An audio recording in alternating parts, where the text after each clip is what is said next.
telah melaksanakan telah melaksanakan kuliah tamu internasional yang hari ini uh, sudah hadir di tengah-tengah kita Bapak Muhammad Zain Musa PhD dari Kamboja. Selamat pagi Bapak, selamat datang di Pagi. program studi Pendidikan Bahasa dan Sastra Indonesia Universitas Nusantara Alhamdulillah ya. PGRI Kediri di Indonesia. Bapak, siapa tahu nanti kita bisa bersua langsung ya di. Insya Allah Iya, ya. kami sangat berharap tidak hanya di virtual, nanti kita bisa berjumpa secara langsung. Ya. Insya Allah. Sebelum kita mulai acara, mohon bagi para peserta untuk nanti ada beberapa peraturan yang perlu ditaati ya. Yang pertama, mohon untuk eh, mic atau itu semuanya dimatikan, kecuali nanti ada sesi tanya jawab ataupun nanti ingin bertanya dan ingin menyampaikan pendapatnya, silahkan nanti mikrofon bisa dibuka ya. Kemudian silahkan mengikuti acara kuliah tamu hari ini dengan tertib, lancar, tidak membuat kegaduhan. Mohon maaf nanti jika ada yang membuat kegaduhan, kami secara terpaksa untuk mengeluarkan dari ruang virtual Zoom ini. Oke, bagaimana? Eh, Teman-teman mahasiswa semuanya sudah hadir dan sudah siap mengikuti kuliah tamu hari ini. Semangat ya. Hari ini kita bisa berjumpa langsung dengan Bapak Muhammad Sain Musa dari Kamboja. Silahkan nanti menyiapkan banyak pertanyaan untuk diskusi kali ini. Ini kesempatan yang luar biasa bagi kita semua. Jarang-jarang sekali kita kita mendapatkan kesempatan seperti ini. Baiklah, kita mulai acara terlebih dahulu. Sebelum kita mulai acara pada pagi hari ini, izinkan saya selaku pembawa acara Bapak untuk menyapa Bapak sebagai keynote speaker atau sebagai pemateri utama pada hari ini. Yang terhormat, narasumber kuliah tamu internasional pada hari ini yang baru saja bergabung, perkenalkan Bapak Muhammad Zain Musa PhD dari Kamboja yang kami hormati Ketua Program Studi Pendidikan Bahasa dan Sastra Indonesia Universitas Nusantara PGRI Kediri, Dr. Nur Lailiah Magister Pendidikan. Selamat pagi Bu Nur, sehat nggih? Dan semangat tentunya. Yang kami Alhamdulillah. hormati seluruh dosen pendidikan bahasa dan sastra Indonesia Universitas Nusantara PGRI Kediri yang hari ini juga sangat semangat sekali untuk mengikuti kuliah tamu dan tidak lupa yang kami banggakan para peserta kuliah tamu internasional pada hari ini dari seluruh mahasiswa Pendidikan Bahasa dan Sastra Indonesia Universitas Nusantara PGRI Kediri. Bagaimana semangat untuk hari ini mengikuti kuliah tamu? Pertama kuliah langsung disuguhi dengan kuliah tamu internasional luar biasa PBSI. Puji syukur kita panjatkan kehadirat Allah Subhanahu wa Ta'ala, Tuhan yang Maha Esa, karena atas limpahan berkah dan rahmatnya pada pagi hari ini tanggal 9 September 2024 dapat diselenggarakan kuliah tamu internasional dengan mengusung tema Bahasa sebagai Jembatan Budaya menghubungkan dunia melalui sastra dan pendidikan. Luar biasa tema kita hari ini. Hadirin yang berbahagia, saya Marista Dwi Rahmayanti yang hari ini menjadi pewara di acara kuliah tamu hari ini dan ada pun beberapa susunan acara yang akan kita lalui di hari ini, yaitu yang pertama adalah pembukaan, yang kedua adalah menyanyikan lagu Indonesia Raya, yang ketiga adalah menyanyikan lagu himne PBSI, kemudian sambutan dari Kaprodi Pendidikan Bahasa dan Sastra Indonesia Universitas Nusantara PGRI Kediri, yang kelima pembacaan doa, yang keenam nanti adalah pemaparan materi. Hadirin yang berbahagia, kami silahkan untuk mengikuti serangkaian acara pembukaan yang diawali dengan menyanyikan lagu Indonesia Raya. Hadirin dimohon untuk mengikuti dengan khidmat penyanyi lagu Indonesia Raya. Silahkan bagi yang bertugas untuk segera disiapkan. Bagi hadirin yang berbahagia, silahkan untuk mengikuti dengan khidmat.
Demikian tadi lantunan lagu kebangsaan kita yang semakin membuat semangat berkobar ya tentunya di pagi hari ini. Dan selanjutnya agar semangat kita lebih berkobar lagi, kita bisa menyanyikan bersama-sama yaitu lagu himne PBSI.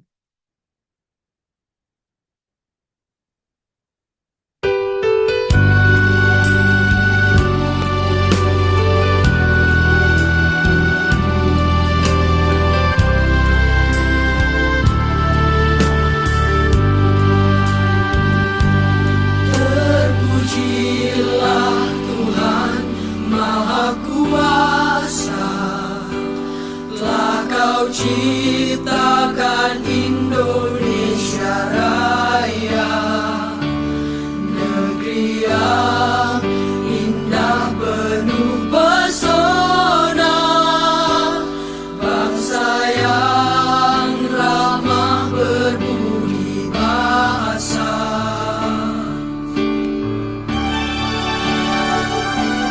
Wahai bangsaku, cintai negerimu, satu bangsa, satu bahasamu.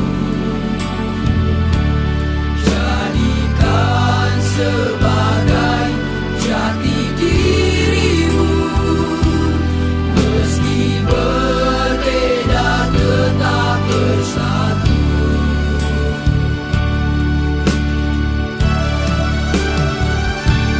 Bersatu, berjaya, berduri bahasa dalam kemajuan.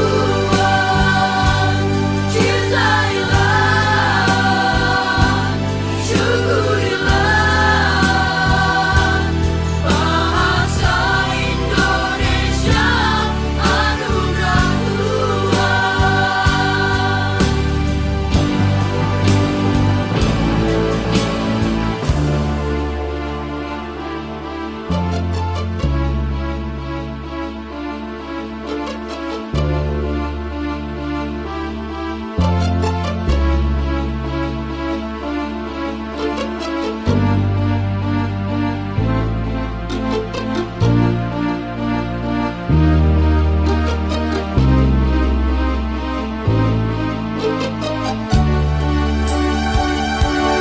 Wahai bangsaku, cintai negerimu, satu bangsa, satu bahasamu. Jadikan sebagai jati dirimu, meski berbeda tetap bersatu.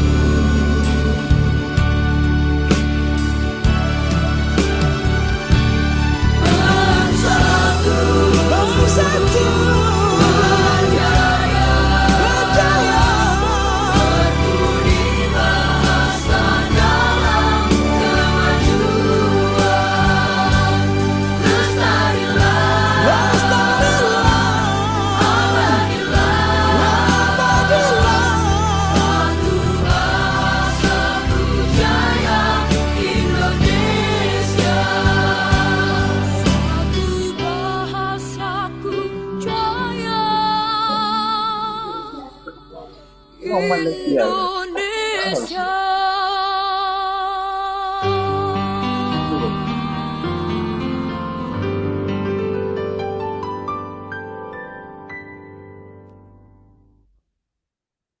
Alhamdulillah, ini tadi dua lagu yang sudah dilantunkan dan tentunya akan membuat semangat lebih berkobar pada hari ini. Dan mungkin saya lihat juga dari teman-teman mahasiswa yang saat ini sudah hadir, ada yang mungkin yang berkelompok dan juga ada yang individu untuk Zoom-nya, untuk virtual Zoom-nya. Dan Alhamdulillah banyak yang sudah hadir. Saya ucapkan selamat datang bagi teman-teman yang baru saja hadir juga. Dan selanjutnya adalah sambutan dari Kaprodi Pendidikan Bahasa dan Sastra Indonesia, Universitas Nusantara PGRI Kediri. Yang terhormat Dr. Nur Lailiah, Magister Pendidikan, disilakan untuk memberikan sambutan. Baik, Terima Hmm, kasih, Bun. Bu Marista. Suara saya terdengar dengan jelas? Jelas, Bu Nur, silahkan. Oke. Baik, Assalamualaikum warahmatullahi wabarakatuh. Salam sejahtera Waalaikumsalam. bagi kita semuanya. Yang saya hormati Bapak Muhammad Zain Musa, PhD, selaku narasumber pada kuliah tamu pagi hari ini. Selamat datang Bapak di Universitas Nusantara PGRI Kediri, Program Studi Pendidikan Bahasa dan Sastra Indonesia. Yang saya hormati Bapak dan Ibu dosen Prodi Pendidikan Bahasa dan Sastra Indonesia dan seluruh mahasiswa yang senantiasa saya banggakan. Pertama-tama, marilah kita panjatkan puji syukur kepada Allah Subhanahu wa Ta'ala karena atas rahmat dan karunia-Nya kita semua dapat berkumpul secara daring di acara kuliah tamu internasional ini dengan tema bahasa sebagai jembatan budaya menghubungkan dunia melalui sastra dan pendidikan. Hadirin yang berbahagia, kuliah tamu ini menjadi salah satu wujud komitmen kami di program studi PBSI untuk terus berinovasi dalam membangun wawasan global dan juga membuka jendela dunia bagi mahasiswa kami. Melalui tema yang diusung, kita diingatkan akan peran penting bahasa dan sastra.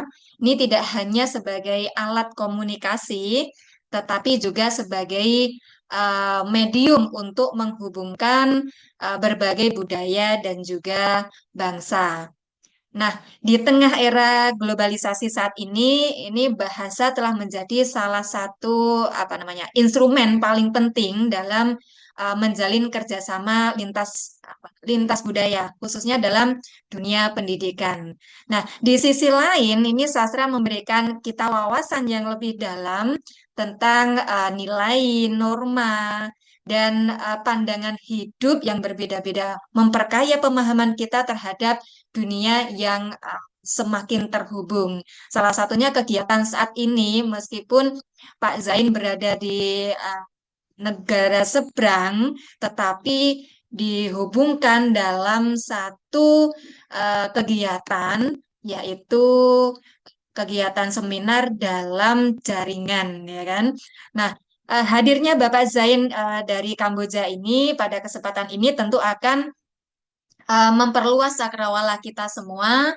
Saya yakin bahwa diskusi yang akan berlangsung akan memberikan banyak wawasan baru mengenai bagaimana bahasa dan sastra dapat berfungsi sebagai jembatan yang memperkuat pemahaman antar budaya, memperkaya pengalaman pendidikan, serta mempersiapkan generasi masa depan yang lebih inklusif dan juga berwawasan secara global. Semoga acara ini dapat memberikan inspirasi dan menjadi langkah awal dalam mempererat kerjasama tingkat internasional, baik dalam dunia akademik maupun di luarnya itu ya. Tidak perlu panjang lebar. Akhir kata, saya mengucapkan terima kasih kepada Bapak Zain dan semua pihak yang telah bekerja keras menyelenggarakan acara ini. Dan tentu saja kepada para peserta yang telah berkenan hadir, mari kita manfaatkan kesempatan ini sebaik-baiknya untuk belajar, berdiskusi, dan membangun hubungan yang lebih kuat di kancah global. Sekian dan terima kasih. Saya akhiri. Assalamualaikum warahmatullahi wabarakatuh. Waalaikumsalam warahmatullahi wabarakatuh. Waalaikumsalam warahmatullahi wabarakatuh. Disampaikan terima kasih atas sambutan yang telah diberikan dari Kaprodi Pendidikan Bahasa dan Sastra Indonesia Universitas Nusantara PGRI Kediri, Dr. Nurlailiah Magister Pendidikan. Hadirin yang berbahagia, marilah bersama-sama mendudukkan kepala sejenak, seraya berdoa untuk memohon kelancaran kegiatan pada hari ini dan tentunya acara hari ini akan memberikan kebermanfaatan bagi kita semua. Doa akan dipimpin oleh Dr. Sujarwoko Magister Pendidikan. Kepada beliau dipersilahkan. Terima kasih. Bisa didengar Bu Marista suara saya? Bisa Bapak dengan sangat jelas. Baiklah.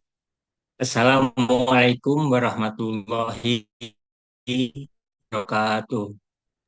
Waalaikumsalam warahmatullahi wabarakatuh. Bapak, Ibu, dan hadirin yang saya hormati, sebelum acara inti dimulai, marilah kita sejenak menundukkan kepala untuk memohon kepada Allah Subhanahu wa Ta'ala. Semoga kuliah tamu yang sedang kita laksanakan ini mendapat rahmat, hidayah, dan keridhoannya. Bagi saudara-saudara yang beragama selain Islam, silahkan menyesuaikan menurut keyakinannya masing-masing. A'udzubillahi minasyaitonirrajim. Bismillahirrahmanirrahim. Allahumma sholli ala Muhammad wa ala ali Muhammad. Ya Allah, ya Tuhan kami bersyukur atas segala nikmat yang telah Engkau berikan kepada kami, utamanya nikmat iman, kesehatan, dan waktu, sehingga kami masih memiliki kesempatan untuk belajar di usia yang telah Engkau tetapkan untuk kami. Semoga apa yang kami lakukan pada hari ini dicatat sebagai amal ibadah di sisi-Mu, ya Allah. Ya Allah yang Maha Penyayang, pada hari ini Senin 8 September 2024, kami sedang melaksanakan kegiatan kuliah tamu. Jadikanlah kegiatan kami hari ini sebagai majelis ilmu yang bermanfaat bagi kemaslahatan dan kemajuan bangsa serta keselamatan dunia dan akhirat kami. Ya Allah yang Maha Kaya, berilah kami kekayaan ilmu pengetahuan, muliakanlah kami dengan ilmu, dan masukkan kami dalam golongan orang-orang yang bertakwa. Ya Allah yang Maha Pengasih, karuniailah kami untuk cepat memahami apa yang disampaikan oleh narasumber dan dapat menerapkannya guna peningkatan penguatan suasana akademik di prodi kami, PBSI, Universitas Nusantara PGRI Kediri. Ya Allah yang Maha Pemurah, jadikanlah Universitas Nusantara PGRI Kediri tempat kami mengabdi dan berkreasi sebagai perguruan tinggi yang diminati masyarakat, dan berikanlah kami kelancaran dalam melaksanakan Tridharma perguruan tinggi. Robbana dzalamna anfusana wa ilam takfir lana wa tarhamna lanakunanna minal khosirin. Robbana atina fitunya hasanah wa fil akhirati hasanah wa qina adzabannar. Walhamdulillahi rabbil alamin. Wassalamualaikum warahmatullahi wabarakatuh. Waalaikumsalam warahmatullahi wabarakatuh. Disampaikan terima kasih kepada Dr. Sujarwoko Magister Pendidikan. Semoga lantunan doa tadi dapat membawa keberkahan dari kegiatan kita pada hari ini. Amin, amin, ya rabbal alamin. Hadirin yang berbahagia, setelah ini kita akan memasuki kegiatan inti, yaitu pemaparan materi oleh narasumber. Sebelum itu mungkin ingin saya sapa dari teman-teman mahasiswa. Halo dari tingkat 1. Mana suaranya? Masih semangat tingkat 1? Nah, terima kasih. Masih semangat dari tingkat 1. Tingkat 2, jangan sampai kalah dari tingkat 1. Mana suaranya tingkat 2? Halo. Ini ada yang daring di kampus juga ini kelihatannya. Tingkat 3, mana tingkat 3? Tingkat 3. Wah, sudah cukup banyak. Tingkat 3, suaranya mana? Tingkat 3, yang merasa tingkat 3 sekarang ini? Halo. Terima kasih. Dan tingkat 4 yang ini juga bertepatan dengan PLP 2. Mungkin tidak banyak yang hadir, tapi ternyata banyak juga hadir di tingkat 4. Tingkat 4, Mas Tony dan kawan-kawan, selamat datang. Dan Mbak Yolanda dan teman-teman, silahkan tingkat 4 tetap semangat walaupun hari ini PLP ya. Semangat PLP-nya dan semangat mengikuti kuliah tamu hari ini. Baik, hadirin yang berbahagia, sebelum acara saya serahkan sepenuhnya kepada Bapak saya yang hari ini sekaligus menjadi moderator. Sebelum itu izinkan saya untuk membacakan kurikulum vitae dari Bapak Andri. Sebelumnya, mohon maaf Pak Andri, ini tidak akan saya bacakan semuanya, karena kalau saya bacakan nanti satu hari tidak cukup untuk daftar riwayat hidup dari Pak Andri ini ya. Cukup saya bacakan beberapa dan mungkin teman-teman mahasiswa juga sudah tahu siapa moderator handal kita hari ini. Beliau bernama Dr. Andri Pitoyo, Magister Pendidikan. Dari tempat tanggal lahir, beliau asli Kediri, tapi saat ini tidak berdomisili di Kediri. Sudah sudah pindah kewarganegaraan dari Kediri ya Pak ya. Tetapi jiwanya tetap di Kediri, yaitu dan tanggal 12 Juli 1967. Walaupun beliau lahir pada tahun 1967, tapi beliau tidak terlihat lahir di era 60-an ya, teman-teman mahasiswa. Masih kelihatan sangat muda, sangat fresh, dan begitu menginspirasi kita semua. Jabatan fungsional beliau yaitu lektor kepala, yang sebentar lagi semoga maksimal 2 tahun nanti kita dari program studi pendidikan bahasa dan sastra Indonesia mendapatkan profesor Amin, amin, dari PBSI. Amin ya Pak. amin, Dan amin, amin. tolong diamini ini teman-teman Amin, mahasiswa. amin, amin, amin, amin, ya Rabbal Eh, Alamin. Untuk nomor HP, beliau teman-teman mahasiswa juga sudah Yes. punya semua ya pastinya. Untuk alamat surat elektronik bagi teman-teman yang ingin mengirimkan surat elektronik kepada Bapak Andri di andri.pitoyo12@gmail.com. Kemudian untuk riwayat pendidikan beliau S3 beliau dari UNS sudah lulus 11 tahun yang lalu dari 2013 dan mungkin sudah saatnya ya Bapak untuk segera guru besar. Siap, siap, siap, siap, siap, Ya, siap. untuk Amin, pengalaman amin. pekerjaan jangan ditanya, beliau sangat banyak sekali sebagai asesor nasional sertifikasi guru dalam jabatan. Beliau juga sudah pernah menjadi asesor ya, Kepala Perpustakaan Pusat UNP. Ini sudah ada dua periode ya Bapak ya, untuk Kepala Pusat Perpustakaan UNP, kemudian tim pekerti dan AA LL Dikti Wilayah 7 Jawa Timur dari 2014 sampai sekarang, dan saya adalah salah satu yang mengikuti program pekerti yang langsung dari Bapak Andri Pitoyo. Kemudian Kepala Departemen Legalitas dan HKI Cendekiawan Bahasa dan Sastra Pusat Ceba Sastra.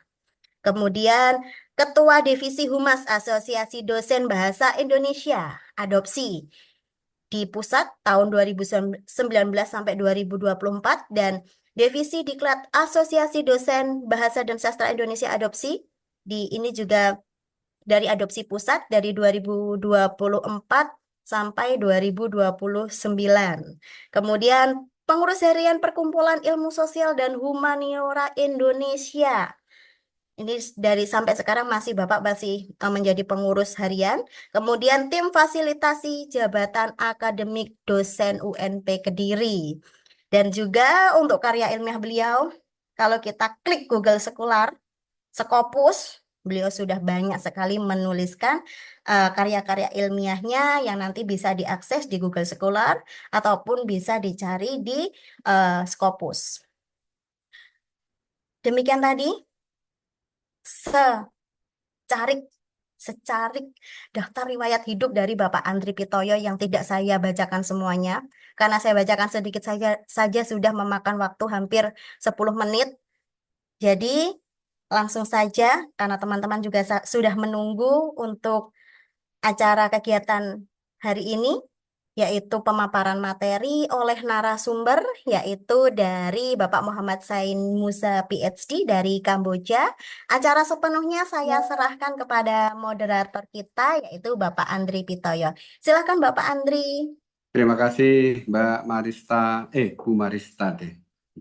Terima kasih, luar biasa pembawa acara kita hari ini. Semangat membara, ya, semangat 45 karena baru saja ulang tahun ini Mbak Marista. Ya, yang saya banggakan seluruh peserta kuliah tamu internasional dan Yang saya hormati Bapak Muhammad Zain Musa, PhD, yang saat ini berada di Kajang, Kuala Lumpur. Kita sapa dulu. Assalamualaikum, Pak Muhammad Zain Musa. Mendengar suara saya? Waalaikumsalam warahmatullahi wabarakatuh. Alhamdulillah. Bagaimana ini kabarnya di Kuala Lumpur? Oh, cuacanya elok sekali hari ini. Wah, cuacanya elok sekali. Ya, ini. Panas, dingin? Oh, tidak panas, tidak Oh, dingin. oh, tidak panas, tidak dingin. Elok ya? Elok ya, elok sekali. Elok. Kalau Alhamdulillah. di PBSI ada elok, tapi eloknya elok yang panas ini. Oh, Iya. Eh, Selamat datang di PBSI UNP, Universitas Nusantara PGRI Kediri secara virtual. Prof. Zen, saya. ya. Kita hari ini akan silaturahmi akademik, menyambut datangnya semester baru, semester ganjil 2024-2025 di UNP Kediri. Nah, nanti kita akan diskusi panjang lebar. Kemudian kalau kita cek secara virtual, peserta kita sudah masuk di kisaran 156 peserta, Pak Zen. Baik, nanti Bapak Muhammad Zain Musa, PhD, akan menyampaikan atau memaparkan makalahnya maksimal 1 jam. Ya, maksimal. Santai saja, terkait dengan dinamika yang ada di dunia pendidikan, sekaligus nanti memberikan semangat dan darah baru bagi teman-teman yang ada di Universitas Nusantara PGRI Kediri. Sebelumnya akan saya bacakan, karena istilah di Indonesia tak kenal maka tak sayang. Maka kita perlu kenalan dulu siapa pembicara andal kita saat ini. Nah, nama lengkapnya adalah Muhammad Zain Musa, PhD. Lahir di Malaysia, yang tadi saya baru saja tanya langsung, tanggal 15 Oktober 1951. Jadi usianya sudah 73 tahun. Tetapi seperti apa yang sudah disampaikan Mbak Marista tadi, umur adalah angka. Realitasnya Pak Muhammad Zain Musa ini masih kisaran 50-40-an. Yang 1 bulan lagi beliau akan ulang tahun. Oktober ya. Riwayat pendidikan beliau adalah sarjana sains fisika di Royal University of Phnom Penh, Kamboja. Oke, sehingga mendapatkan gelar PhD. Kemudian Master of Art atau Magister Seni bidang sejarah di Sorbonne. Nah, Sorbonne ini salah satu universitas di Paris. Kemudian Doctor of Philosophy bidang sejarah, Universitas Kebangsaan Malaysia. Kemudian pengalaman kerja atau karirnya, beliau saat ini sedang dan sudah retired atau pensiun atau purna tugas 13 tahun yang lalu. Kemudian pernah menjadi dosen fisika dan matematik di Institut Teknologi Mara, yang sekarang ini namanya UiTM atau Universitas Teknologi Mara, Malaysia. Kemudian dosen sejarah UKM. UKM itu Universitas Kebangsaan Malaysia. Dengan spesialisasi, kalau tidak salah, lacak Google saya, ke sejarah Muslim di Kamboja, Laos, dan Vietnam. Betul, Pak Jen? Oke, berikutnya juga sebagai Senior Research Fellow at Institute of the Malay Words and Civilization atau peneliti senior di Malay Words and Civilization ATMA, Institut Alam dan Tamadun Melayu. Kemudian sebagai advisor atau penasehat di Akademi Kerajaan Kamboja, RAK, Royal Academy of Cambodia.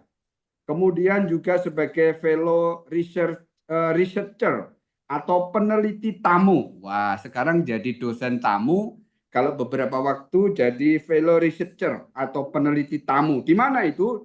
Di ISTEC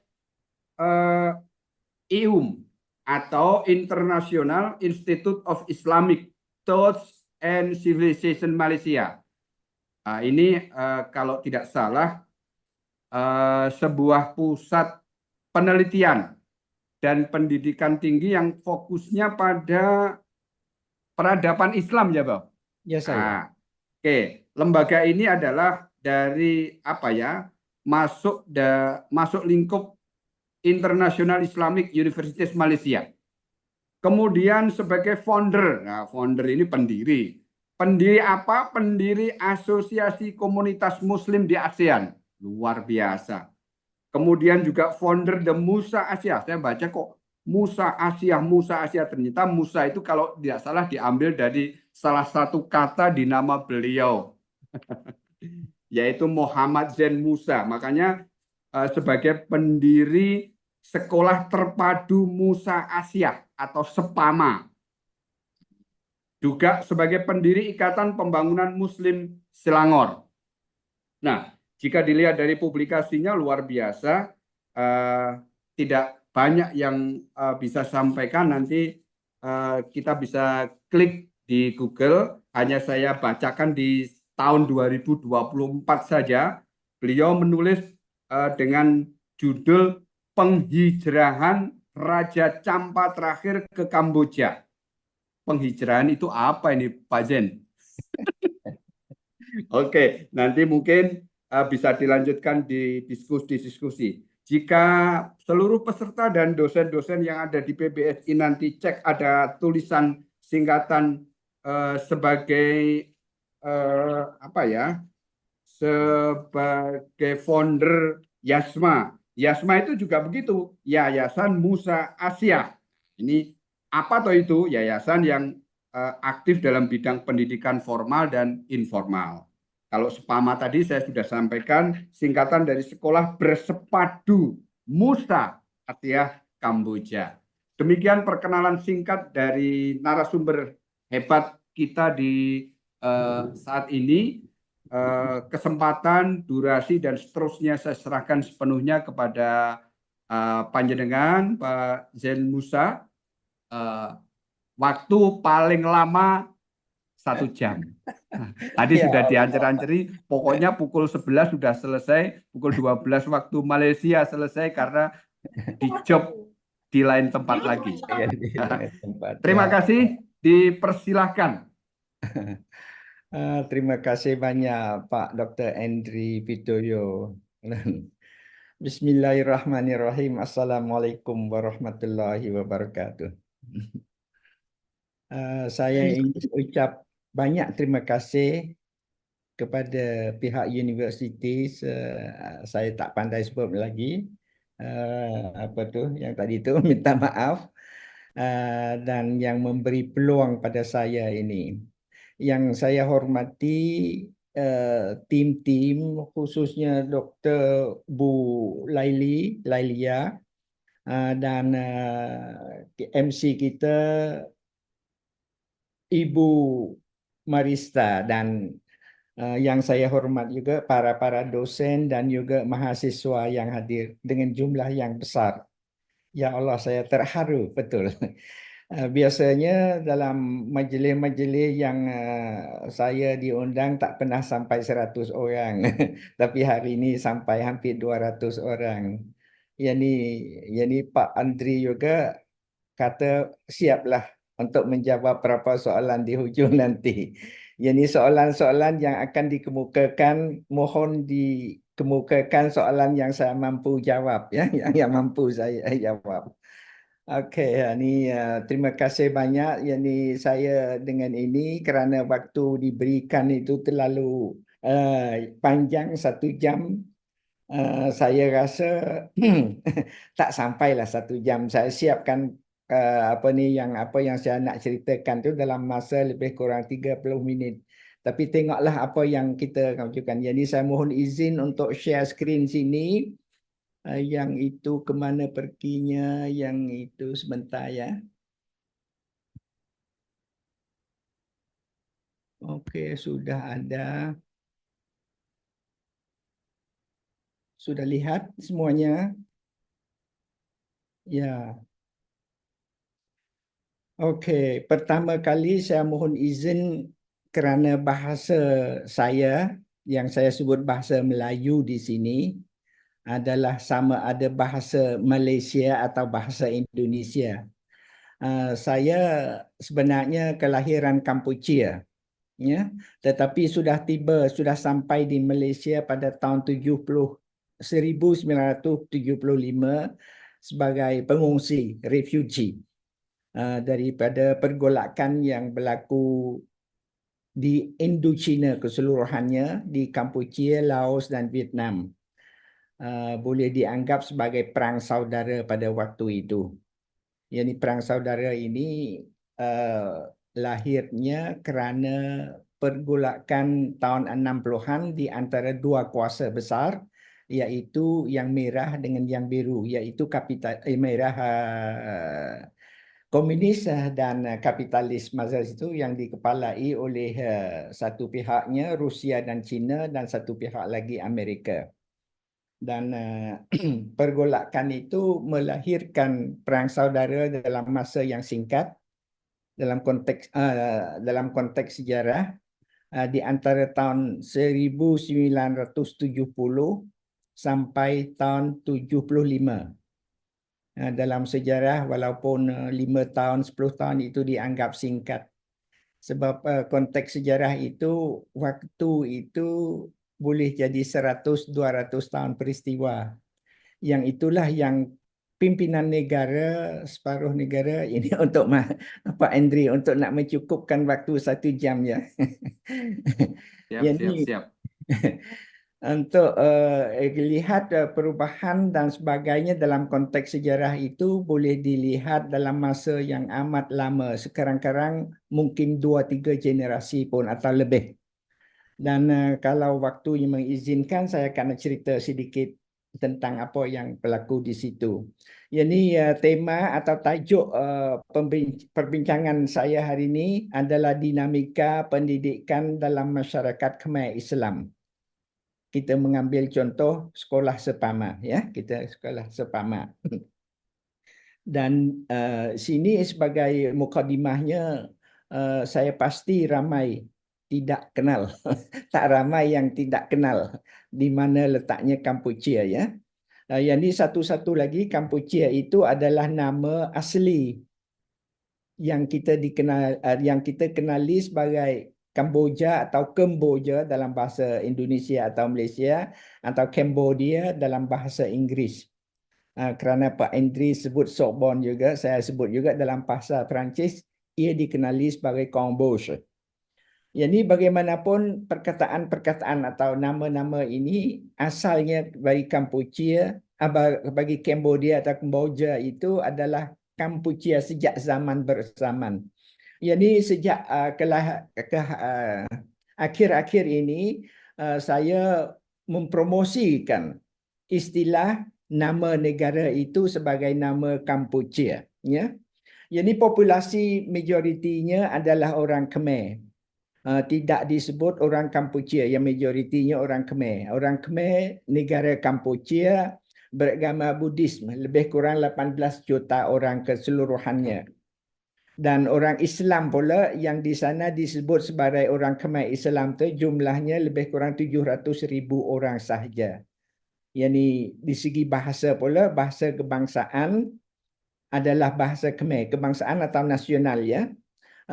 Orang untuk masyarakat Khmer Islam pula bahasanya bahasa nasional, bahasa Khmer, dan bahasa mereka sendiri adalah bahasa Cham, dan bahasa Melayu sama ada Malaysia atau Indonesia itu proses melalui jalinan atau hubungan di antara semenanjung tanah Melayu dengan Kampuchea dan juga pulau-pulau di Nusantara dengan Kampuchea.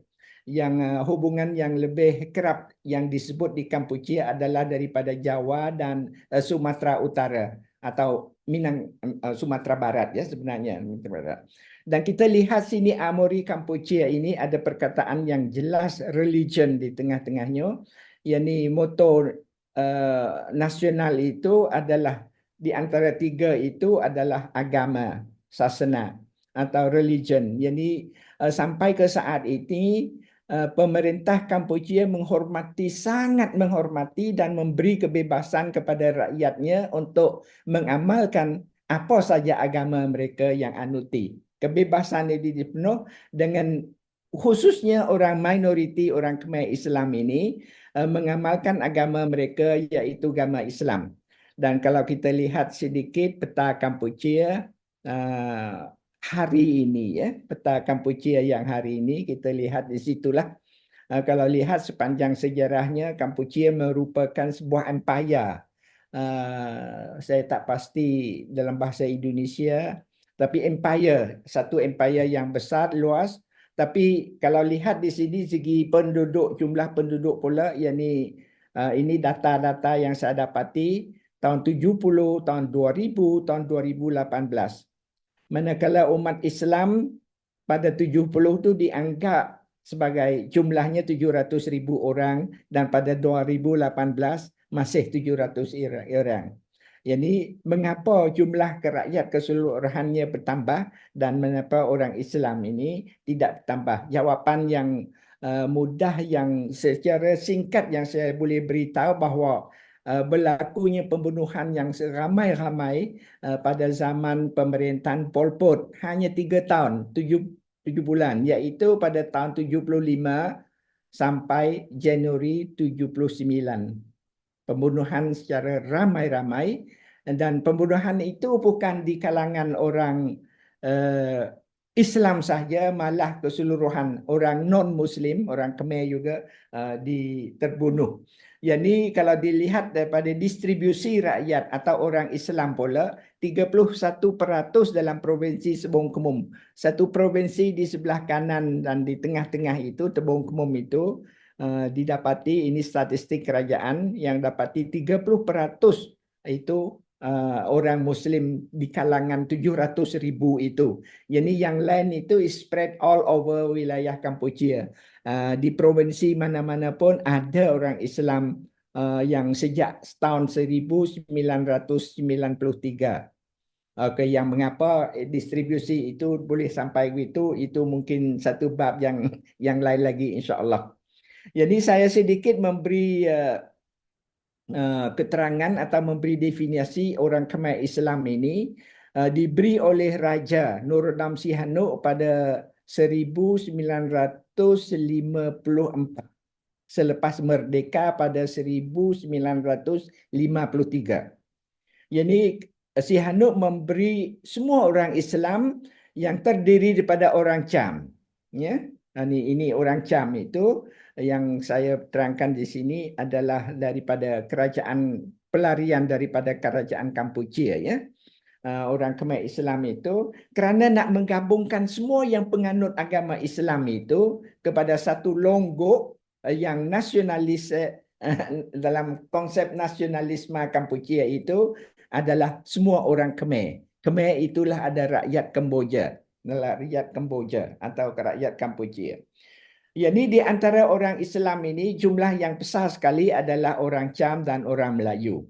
Malah ada orang lain lagi seperti yang keturunan Arab, keturunan Pakistan, keturunan India, malah Afghanistan yang amnya dikenali sebagai orang Kabul, ya, orang Kabul.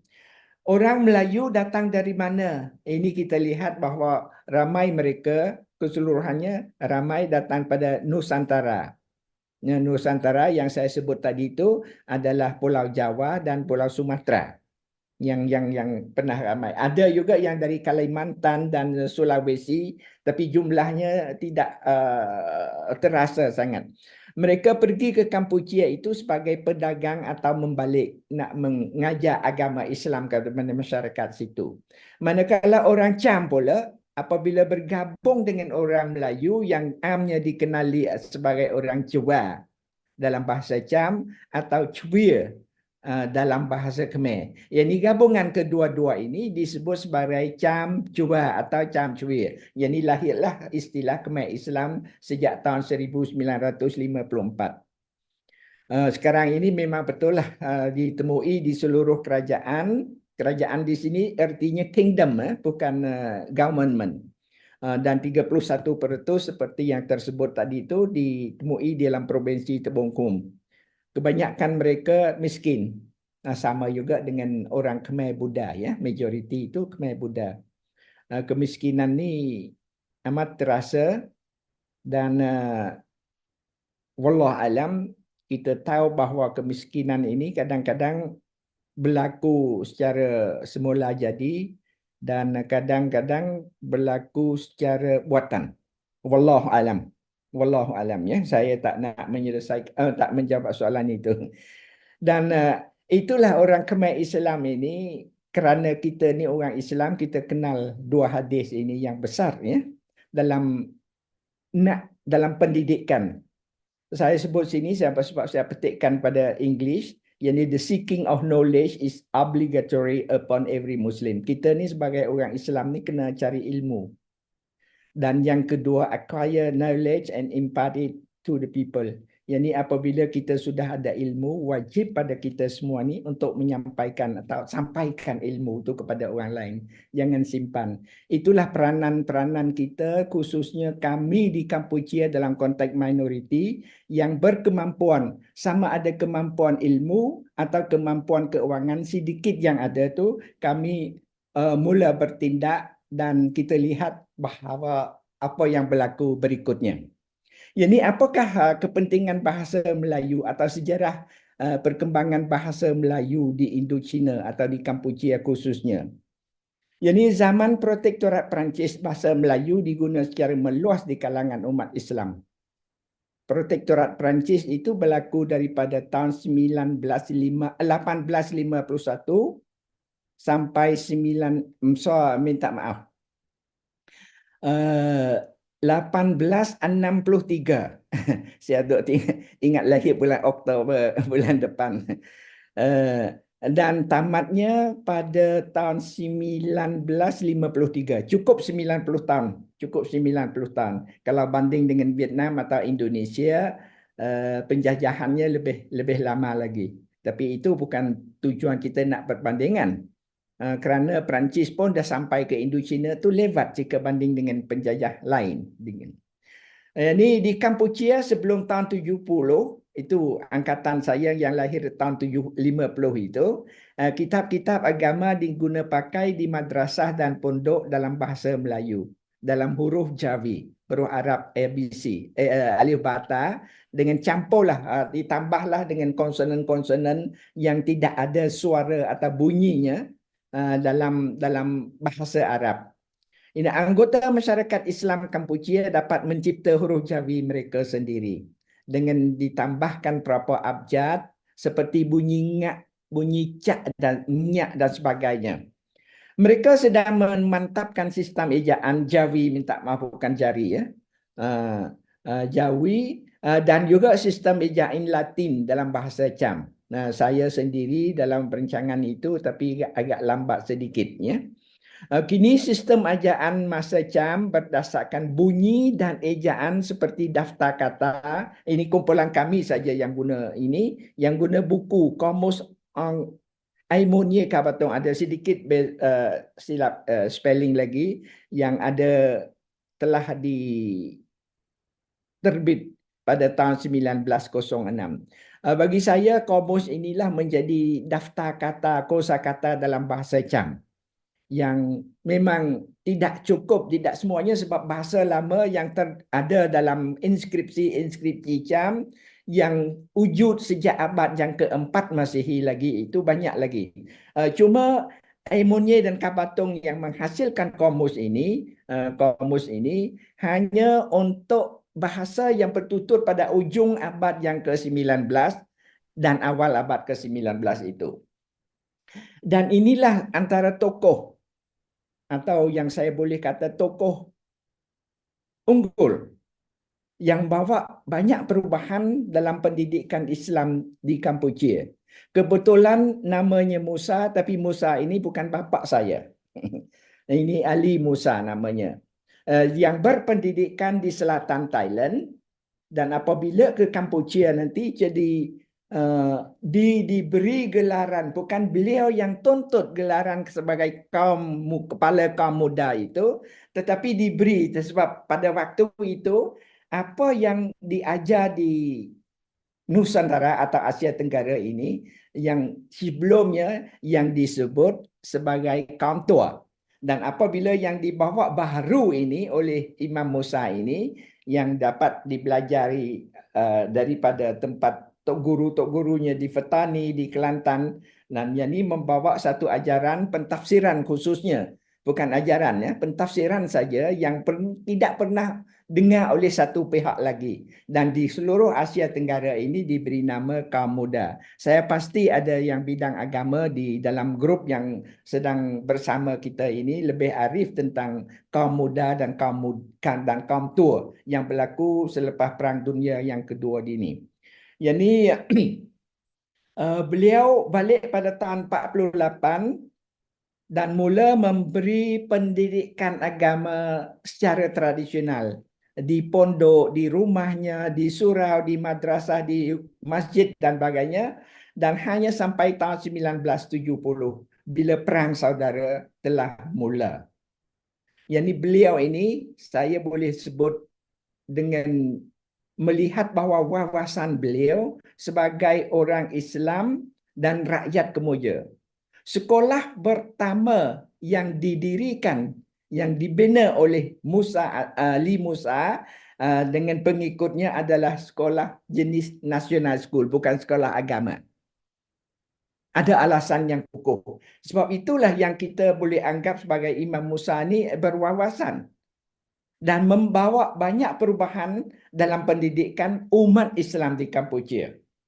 Kerja dakwahnya tamat pada tahun 75, tahun kemenangan Khmer Rouge. Jadi Khmer Rouge dipimpin oleh Pol Pot, ya. Pol Pot. Yang ini ditangkap, dimasukkan dalam sebuah rumah dipanggil rumah api. Wallah alam istilahnya kemungkinan beda, dan di mana rumah itu dibina untuk keringkan daun tembakau di Kampuchia ya. Saya tak dapat masuk gambar di sini, dan dimasukkan dalam tu dalam keadaan cuaca panas bulan April ya 75 tu, yang bulan April, Mei, Jun 3 bulan yang paling panas. Boleh suhu di dalam rumah boleh sampai 40-45 darjah C. Dikurung dalam tu sampai semuanya meninggal atau mati dalam itu. Dan untuk perkembangan bahasa Melayu ini, kitab-kitab yang dibawa oleh Imam Musa ini, semua kitab yang dibawanya dalam huruf Jawi dan bahasa Melayu.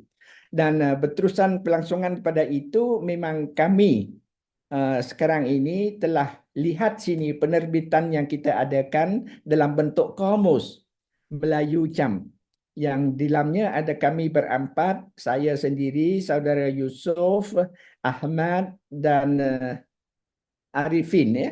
Dan Arifin telah kerja bersungguh-sungguh untuk menghasilkan. Cuma yang masalah sedikit kalau kita baca sekarang ini, sudah dalam komputer atau keyboard itu ada huruf-huruf yang telah baru dicipta. Ya ni kalau kita lihat spelling pada zaman itu yang terbitan kamus ini, ada kemungkinan boleh dikatakan ada error dalam itu.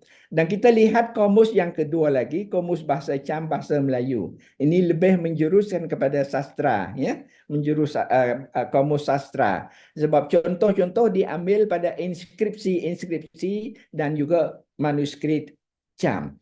Dan ini kamus terakhir bukan Melayu dengan Cham lagi, tapi bahasa kebangsaannya, bahasa kebangsaan Kampuchia, iaitu bahasa Khmer yang diterbitkan oleh Dewan Bahasa dan Pustaka Melayu. Dan saya dengan saudara kita seorang lagi yang telah dah kembali ke rahmatullah, dan kita dapat menghasilkan ini. Jadi hasil-hasil karya dinamika orang Kampuchia bersama dengan orang jiran kita di Malaysia dan di Indonesia dapat menghasilkan banyak dalam khazanah kita, dalam khazanah ilmu kita dalam bentuk kamus. Ini berikutan dari itu ada di kalangan anak-anak pengungsi Cham dari Kampuchia sejak tahun 75 itu, kerana pergolakan di Indochina tu telah lulus universiti di Malaysia. Banyak spelling error, minta maaf. Balik ke kampung halaman mereka dan buka sekolah. Dan mereka ini kebanyakan graduan dalam bidang agama. Ini sekolah-sekolah mereka itu adalah sekolah agama. Atau pondok diajar di rumah mereka. Sebab memanglah nak buka sebuah sekolah memerlukan juga kewangan yang sejumlah besar. Tapi biasanya yang mudah sekali pondok-pondok yang dibuka di rumah mereka atau diajar di surau di masjid. Ada sekolah yang menawarkan bahasa Melayu sebagai subjek. Kerana bahasa Melayu sebagai subjek. Kerana apa? Kerana mereka ini kelulusan universitas ini dalam program agama itu memang bahasa Melayu mereka fasih. Ya? Alhamdulillah. Yani kerana kepentingan jalinan di antara para yang membina, yang mendirikan pondok-pondok ini, lihat kepentingan bahasa Melayu ini dengan masyarakat Islam Kampuchia. Jadi antaranya adalah mengadakan subjek bahasa Melayu dan diajar kepada anak-anak itu. Sebuah sekolah yang muncul sekali ya, di luar bandar atau di desa, iaitu di Kampung Swai Kliang, daerah Krochma, Provinsi Tebong Khumum, telah didirikan saya dengan adik-beradik saya, dan diberi nama kepada sekolah terpadu ya, Pak Andri ya, seperti saya ini. Tapi ini bahasa ini diambil daripada bahasa Melayu Malaysia. Tapi bagaimanapun artinya Integrated School Musa Asia ya, Integrated School Musa Asia. Dan kalau kita lihat peta ini, sekolahnya juga terletak di tebing Sungai Mekong. Tebing ini dipanggil tebing timur Sungai Mekong, dan bulatan merah di bawah itu adalah ibu kota Kampuchia, Phnom Penh, dan jaraknya dari Phnom Penh ke Swai Kliang itu adalah lebih kurang 170 km. Dan dengan jalan baru ini, kalau kita keluar daripada kota Phnom Penh, perjalanannya mengambil masa lebih kurang 3 jam saja. Tapi kalau kita nak mula dari tengah-tengah kota Phnom Penh, kerana traffic jam dan sebagainya, dia boleh mengambil masa lebih jauh lagi. Jadi tidak jauh. Saya ingin mengambil kesempatan ini untuk mengundang teman-teman ke sekolah sepama yang ada di Kampung Swai Kliang itu. Dan inilah yang gambar-gambar yang rumah yang terdiri, rumah ini daripada rumah pusaka. Rumah pusaka yang tuan rumahnya adalah Bapa Musa dan Ibu Asia, suami isteri. Jadi bapa dan ibu saya sendiri yang tinggal, dan kita renovate sedikit. Pada peringkat awal hanya buat dinding sedikit dan dalamnya kelas partitionnya again plywood etc. dan yang gitu. Dan ini keadaan hari ini. Setelah 12 tahun kita baru dapat pembinaan sekolah ni. Yang rancangan kita adalah bangunan sebelah kiri itu 4 lantai, tapi sekarang ini baru dapat 2 lantai saja. Inilah keadaan sepama hari ini.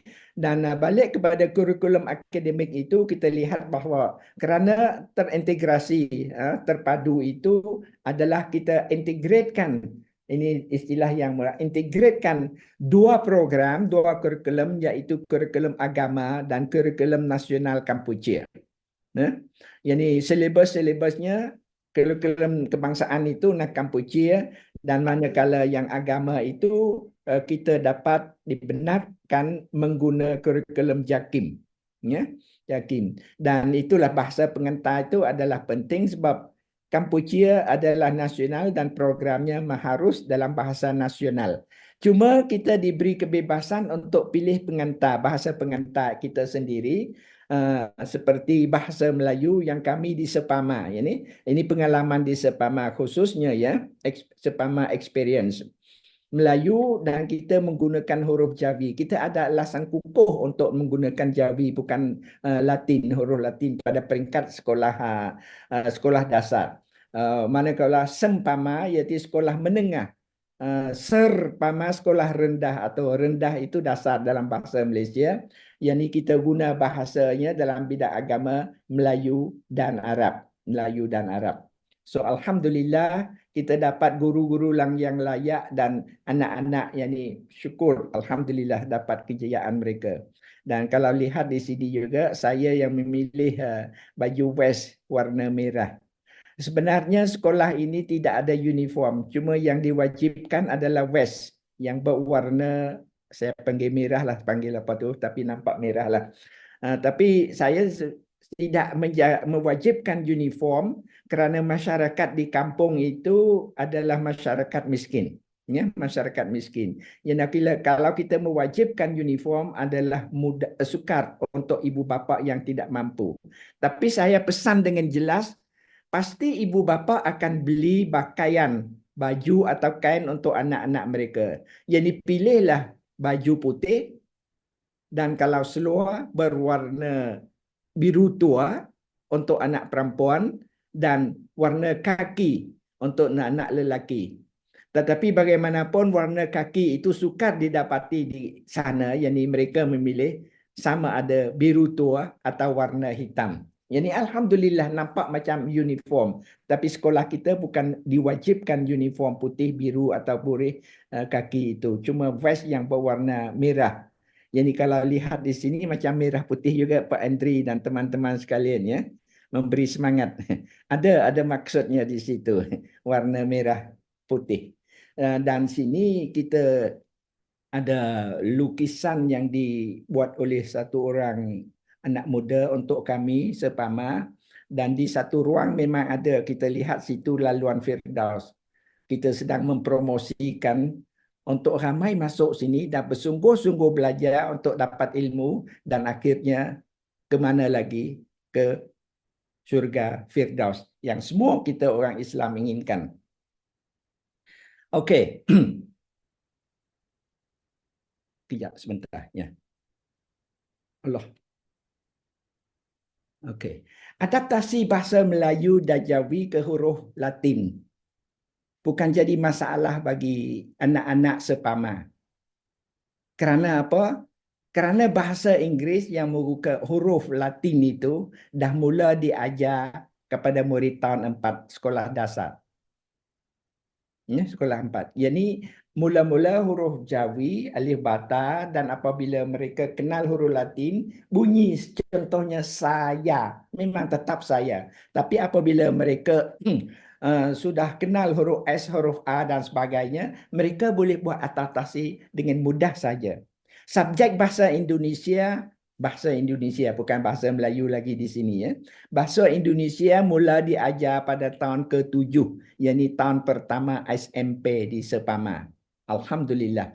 Yani kami bersyukur kerana dapat guru-guru yang berbakti ya untuk anak kita, yang dikirim oleh Pondok Sabran daripada UM Surakarta. Dapat sudah 4 tahun. Yani seorang dikirim untuk selama berbakti selama 1 tahun di Sepama.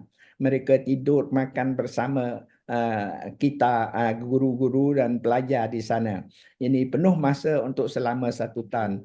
Yang terbaru ini adalah namanya Mas Azizi.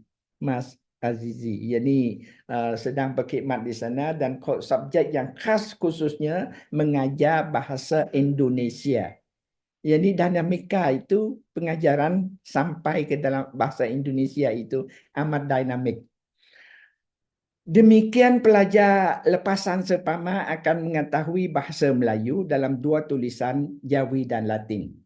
Ya, dua tulisan. Okey, saya terangkan sedikit mengapa bahasa Jawi tulisan Jawi diberi kepentingan di situ. Kerana kalau belajar bahasa Jawi ini adalah sebahagian daripada tulisan yang lain adalah bahasa Arab Al-Quran.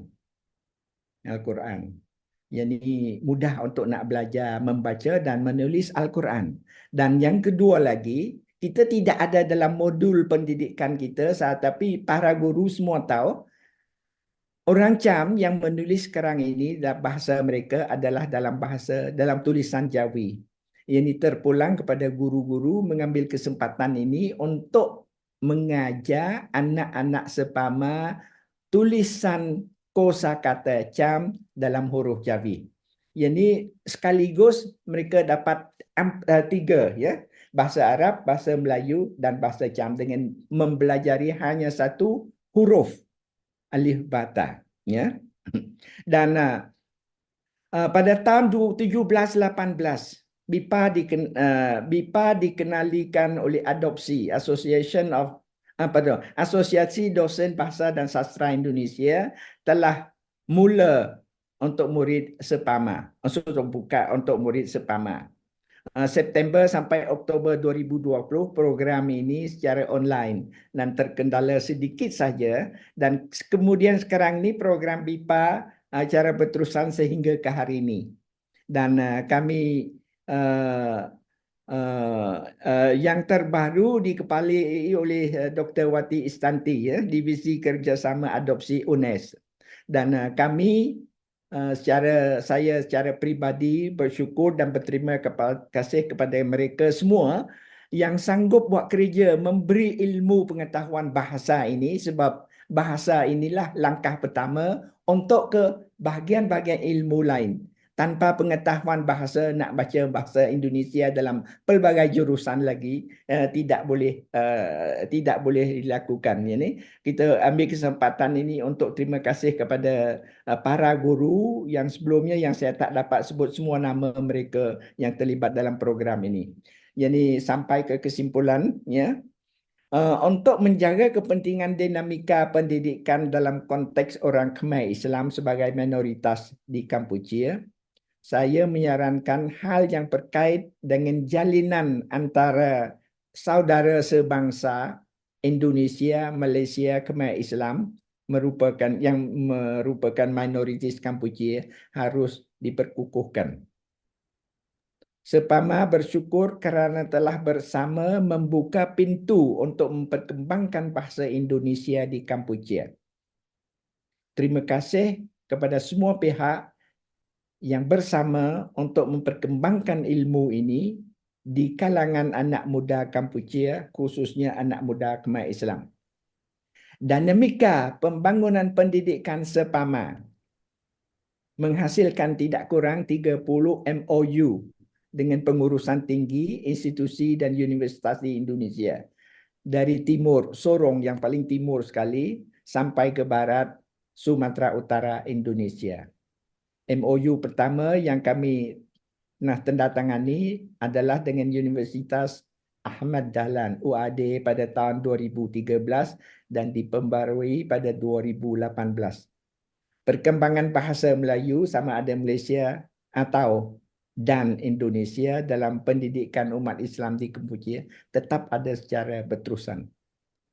Kini mereka yang boleh bertutur bahasa Melayu boleh ditemui di setiap perkampungan umat Islam di seluruh Kampuchia. Memang hebat, saya bangga sekali. Jambatan budaya melalui BIPA di antara anak Kampuchia dan Indonesia telah terbina dan sedang berkembang.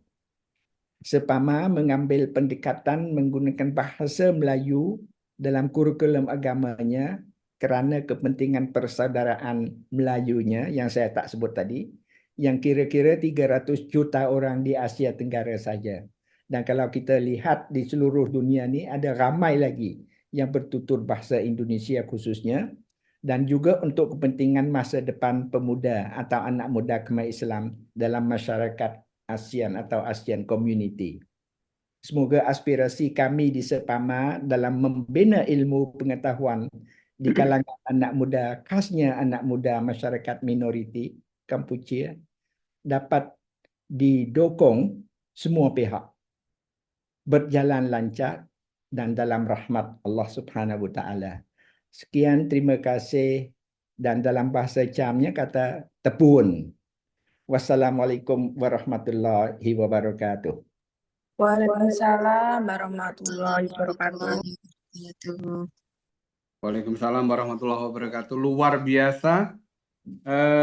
Kita beri aplaus untuk pembicara kita siang hari ini. Alhamdulillah, alhamdulillah.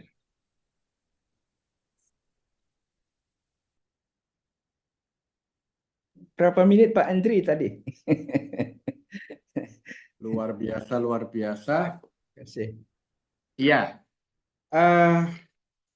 banyak hal yang sudah disampaikan oleh Bapak Muhammad Zain Musa ya terkait dengan dunia pendidikan, pembelajaran yang ada di Kamboja. Ya, hal baru tentunya menarik bagi kita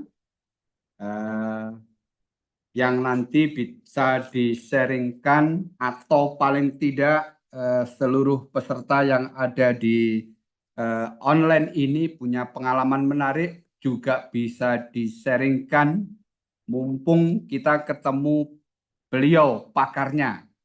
Ini waktu dan kesempatan yang sangat langka bisa menghadirkan beliau. Luar biasa. Ada waktu 30 menit karena tadi sudah dikode oleh Pak Muhammad Zain pada pukul 12 waktu Malaysia. Harus selesai. Jadi pukul 11 waktu Indonesia nanti kita harus selesaikan. Baik, kita buka termin pertama untuk peserta. Dipersilahkan atau Anda menuliskan sesuatu, pertanyaan, komentar, dan lain sebagainya di kolom chat, dipersilahkan. Langsung jika ada pertanyaan, langsung Anda bisa masuk dan perkenalkan diri,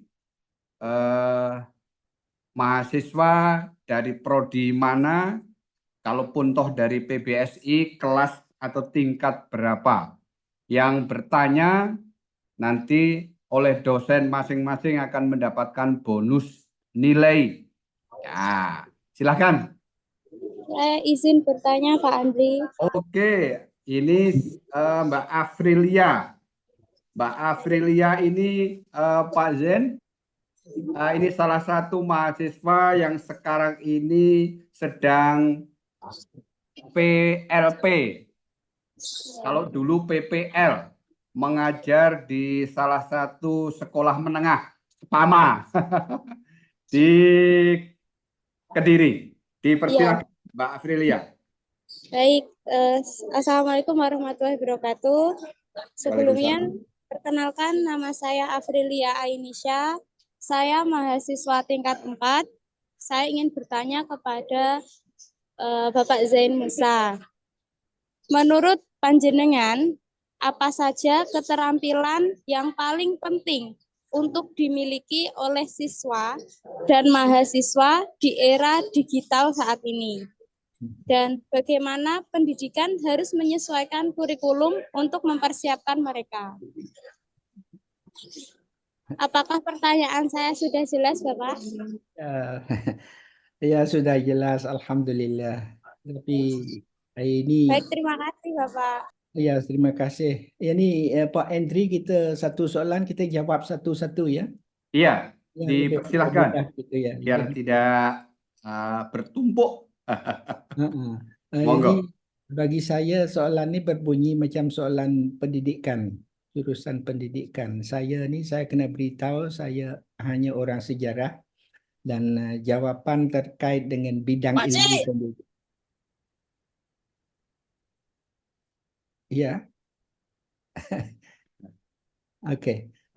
Ya, ini jawapan yang uh, yang yang saya memberikan ini hanya melalui pengalaman saja, bukan melalui bidang ilmu pendidikan khususnya.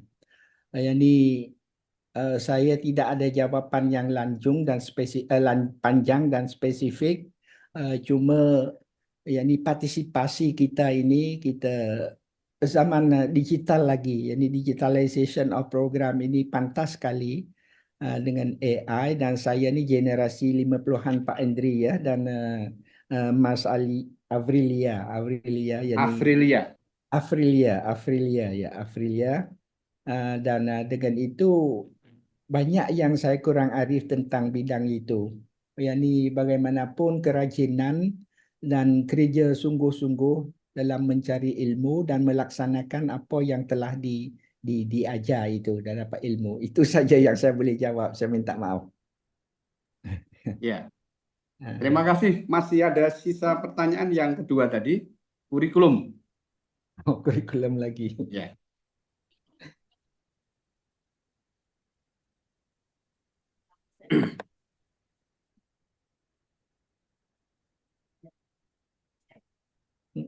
Tak payah. Saya izin bertanya, Bapak. Oh ya, silakan. Penanya kedua untuk Mbak Afrilia. Mungkin sebelum Mbak Yolanda, ada yang masih dipertanyakan? Mbak Afrilia. Baik, Pak. Pertanyaan yang kedua. Oh, pertanyaan yang Tadi kedua, Pak Zain. Ya, saya sedengar. Ya, Yes. insya Allah. tadi bagaimana pendidikan harus menyesuaikan kurikulum untuk mempersiapkan generasi muda saat ini. Iya, pertanyaan kedua. Monggo. Ya, yang tentang kurikulum itu kami sedang ada tim satu daripada UMM Muhammadiyah sedang siapkan kurikulum untuk kami ya. Ini itu untuk info saja, bukan menjawab soalan Afrilia. Yani kita siapkan kurikulum ini dengan apa yang disediakan itu oleh pakar-pakar kurikulum daripada UMM Muhammadiyah Malang ya. Dan saya akan insya-Allah akan belajar, dan saya boleh maklumkan isteri saya yang memang sedang buat PhD dalam bidang pendidikan di UMM juga. Tapi insya-Allah mungkin dalam setahun dua lagi mungkin ada satu sesi yang kita boleh sedikit banyak mengadakan sesi lebih khusus kepada pendidikan.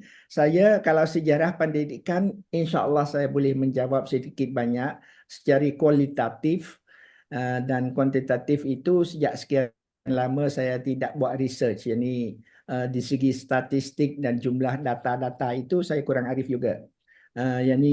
Baru banyak perkembangan dalam bidang pendidikan di Kampuchea, dan setahu saya setakat ini di segi kurikulum kita di Kampuchea tidak membina kurikulum yang dipanggil apa something like that, yang diri adaptasi kurikulum itu. Jadi kami di Kampuchea sama ada sekolah lain dan sekolah saya menggunakan apa yang telah disediakan oleh orang lain, dan itu pun saya boleh beritahu bahawa kita guru-guru juga tidak dapat diberi training yang sebenarnya dalam melangsungkan program pendidikan. Banyak kelemahan. Yang saya sebut tadi awal itu, kemiskinan di Kampuchea bukan di segi keuangan atau harta benda saja. Kemiskinan ini banyak dalam semua jurusan, dan semua jurusan termasuk kemiskinan dalam bidang ilmu.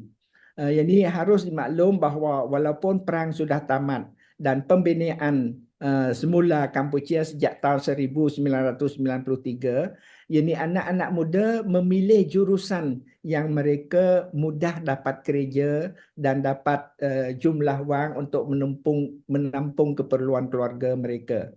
Dan itu hakikat realiti. Kalau itu saya harap juga pemerintah akan membuat dasar yang jelas bahawa memberi dan contohnya beasiswa yang lebih banyak kepada pelbagai jurusan. Setakat yang saya tahu hari ini memang terpulang kepada anak-anak muda dan ibu bapa mereka, pilihlah jurusan yang mudah mencari kerja untuk keperluan hidup mereka. Yang dalam konteks itu kalau nak belajar jadi guru, hanya belajar dalam program pedagogi seperti yang disediakan oleh keguruan tinggi dalam bidang pendidikan bahasa English, pendidikan agama dan sebagainya. Itu malang sekali dan mohon maaf saya juga tak boleh jawab soalan yang very spesifik dan memang amat penting dalam semua jurusan pendidikan. Terima kasih. Afril. Baik, Ya, terima kasih atas jawaban dan tanggapannya, Bapak. ya. Terima kasih Mbak Afrilia. Mohon maaf Pak Zain, apa berarti singkat saja program pendidikan yang di Indonesia ini disebut dengan kurikulum berarti di Kamboja ini sementara ini belum terprogram ya? Belum. Oh, begitu Belum ya. terprogramnya. Ya, kalau di Indonesia kan rentang waktunya 9 sampai 10 tahun, 9-11 tahun. Ya, oke, terima kasih. Berikutnya penanya kedua Mbak Yolanda. Dipersilahkan Mbak Yolanda, ini juga satu kelas dengan Mbak Afrilia. Dia sekarang sedang melaksanakan praktek mengajar di Sepama, SMA Negeri 2 Kediri. Ya, dipersilakan Mbak Yolanda. Baik, terima kasih Pak Andri atas kesempatan yang telah diberikan kepada saya. Baik, selamat pagi Pak Zain.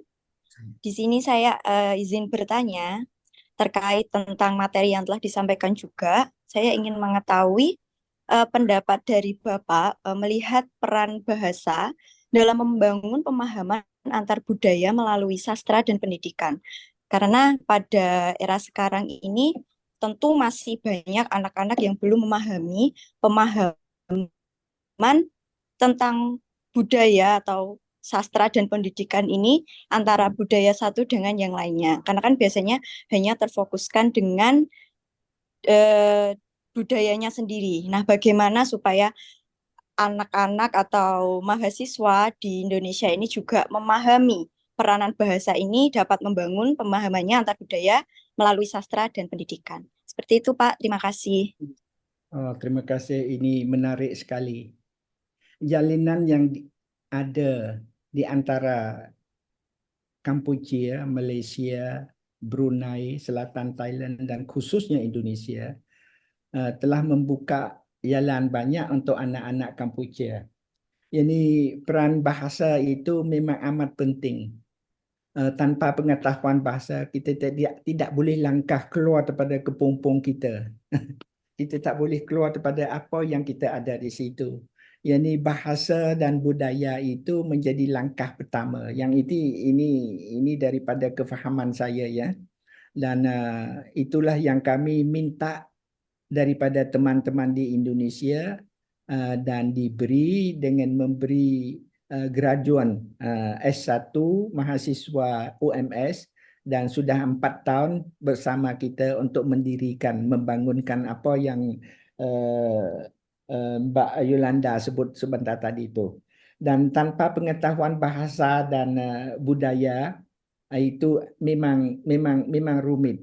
Tapi langkah pertama peran bahasa dulu baru ini dan budaya yang sebenarnya kalau dapat belajar dengan masyarakat lokal bersama itu memang lebih baik 100 kali ganda daripada belajar daripada buku. Memang kita belajar buku tentang budaya itu memang kita dapat fahami.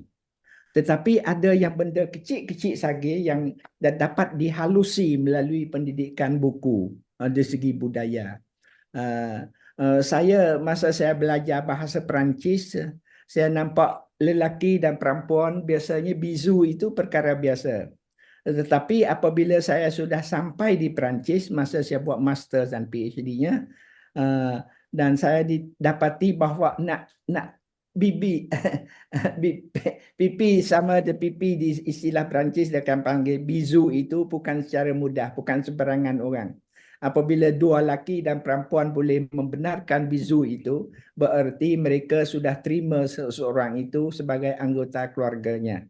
Yang ini sedikit beda yang daripada. Tapi bagaimanapun pelajarannya mesti mula daripada kelas, buku dan sebagainya. Bahasa adalah penting. Dan dalam segi bahasa itu lagi, saya yang terlibat dalam buat komus bahasa Melayu, bahasa Khmer yang diterbitkan seperti contoh itu tadi, saya dapat belajar banyak di segi budaya sesuatu bangsa itu dengan menggunakan istilah atau kosakata yang lebih tepat. Oh, itu memang perlu. Yani untuk nak mengenali suatu budaya dan bangsa itu, dia bermula dengan bahasa dan kemudian budayanya. Ini peranannya penting. Yang apabila kita dapat mengenali bahasa dan budaya suatu kaum, yang kita nak jalinkan hubungan itu, saya percaya itu lebih akrab, lebih baik dan tidak ada perselisihan kefahaman masing-masing. Yani masa saya belajar bahasa Indonesia pada peringkat awalnya begitu juga. Saya nak jemput seseorang ke rumah saya. Mereka bertanya teman Indonesia itu, kata pukul berapa, di mana? Saya kata ambillah Grab. Ambil Grab sendiri. Itu bukan menjemput, mengundang saja. Jadi sedikit beda. Dan seperti juga putar-putar ya. Kita berpusing-pusing, pusing dan putar. Itu nampaknya istilah itu kalau tidak dimasukkan, dicampur aduk dengan budaya itu rumit juga. Dan saya percaya bahawa peranan bahasa ini memang peranan yang amat penting. Tidak bererti nak belajar bahasa kena pergi ke Indonesia, nak belajar bahasa Perancis kena pergi Perancis. Tidak begitu juga. Yang ini peringkatnya yang lebih mendalam. Itu saja yang saya boleh memberi jawapan Mbak Yolanda. Saya harap dapat menjawablah sedikit banyak. Ya, terima kasih. Luar biasa. Jadi tadi sudah disampaikan ya Mbak Yolanda ya. Jadi penguasaan terhadap bahasa itu penting. Tapi terjun langsung ke lapangan itu lebih penting. Ya. Iya, betul. Jadi nilainya kalau tidak salah beliau menyampaikan 100 kali dibanding belajar lewat teks atau buku. Iya benar. Ini untuk menjaga agar tidak miskomunikasi atau salah paham. Jadi banyak hal yang bisa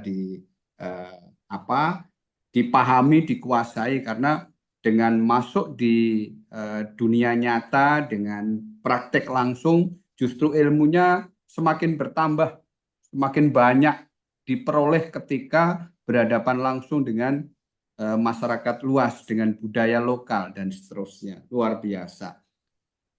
Yang lain, saya melihat ada 2 peserta yang sudah raise hand. Yang pertama Alin Naziroh, yang kedua Bionda Praudi. Yang lain nanti bisa raise hand ya.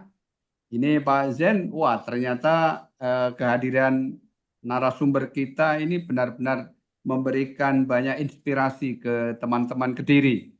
Dan saya tadi mencatat ada 30 MOU yang sampai sekarang dimiliki oleh SPAMA ya. 30 MOU. Nah, kita berharap nanti UNP Kediri PBSI ke 31-nya. Kita belum MOU. Insya Allah. Biar tahu Kamboja nih.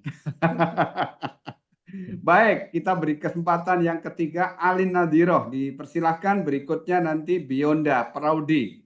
Dan disusul nanti lagi ada Laras Dwi Jayanti. Wah, luar biasa. Saya batasi waktunya paling banyak 17 menit. Ya, karena pukul 11 kita harus selesai. Dipersilahkan Mbak Alin. Baik, terima kasih. Pak Muhammad Zain Musa izin bertanya mengenai materi yang telah dibahas yaitu bahasa sebagai jembatan budaya menghubungkan dunia melalui sastra dan pendidikan. Pertanyaannya, apakah ada resiko homogenisasi budaya ketika bahasa digunakan sebagai alat globalisasi dan bagaimana kita bisa menjaga keanekaragaman budaya dalam proses tersebut? Terima kasih. Luar biasa. Terima Saya kasih. kurang paham Pak Andri. Saya kurang paham soalannya. Resiko penggunaan bahasa. Oh. Resiko penggunaan bahasa ketika transformasi budaya lintas negara. Ya, dipersilakan, Pak Jen. Apa Apabila kira-kira risikonya? saya tak lihat risiko Wah, itu berdasarkan kepada budaya. Satu perkataan boleh menyebab kesenyuman pada satu pihak, satu perkataan boleh membawa ke muka masam dari satu pihak yang lain. Yang ni itu risikonya, itu budaya lagi. Kadang-kadang uh, satu joke apa joke-nya bahasa Indonesianya, di satu tempat menjadi gelak ketawa, tetapi joke itu di satu tempat yang lain itu tidak menjadi satu benda yang boleh untuk digelak ketawakan. Yang ni saya terfikir tentang apabila dengar risiko bahasa itu boleh menyebabkan dua negara atau dua bangsa berperang secara besar-besaran atau beraman damai, peace and harmony di antara masyarakat. Yang ni apabila masuk dalam bahasa itu berbalik kepada lebih jauh lagi dalam pemikiran mereka. Itu daripada pemikiran itu diterjemahkan ke dalam bahasa.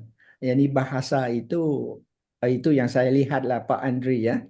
ya, Bahasa itu mentafsirkan apa yang kita ada dalam jiwa, dalam pikiran kita. Yang ni apabila bahasa itu diguna dengan pikiran yang lebih nak menunjukkan keamanan dan harmoni, itu membawa aman harmoni. Tapi apabila bahasa yang digunakan dan untuk tujuan yang apa yang dalam kepala itu untuk bermusuhan, itu nampak jelas sekarang ini bahawa memang perang dalam sejarah, saya konteks dalam sejarah itu perang memang wujud sepanjang zaman, tidak kira bila. Tetapi peperangan itu boleh ditamatkan, diselesaikan dengan mengguna bahasa dan pikiran yang mengeluarkan jadi bahasa yang lebih tersusun, insya-Allah. Wallahu alam. iya. Terima kasih, luar biasa. Jadi benar apa yang beliau sampaikan bahwa kita perlu memahami bahwa bahasa itu mediator. Oleh karena itu, sebagai sebuah sarana untuk berkomunikasi, sebagai sebuah sarana untuk memahami budaya kita, budaya orang lain, maka salah satu kuncinya adalah karakter kita. Faktor internal kita harus kuat. Jadi kuat. Bukan berarti nanti kalau kita menggunakan bahasa kemudian maaf atau sorry ya, nanti bahasa kita hilang. Enggak, bergantung pada tujuan target kita. Makanya kita harus bismillahnya, niat insunya adalah positive thinking. Nah, tujuan. Oleh karena itu Badan Bahasa di Indonesia, Pusat Pengembangan Bahasa Indonesia menomorsatukan dengan atau up satu moto, utamakan bahasa Indonesia, lestarikan bahasa daerah, kuasai bahasa asing. Nah, ini berarti kalau kita tanamkan pada karakter bangsa, karakter anak didik kita, insya Allah tadi sudah zero resiko. Insya-Allah. Begitu Pak Zaini Musa, mohon maaf. Luar biasa. Berikutnya Bionda. Singkat aja Bionda.